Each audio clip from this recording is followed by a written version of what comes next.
أرأيت الذي يكذب بالدين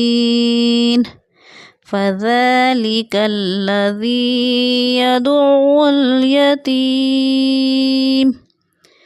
ولا يحض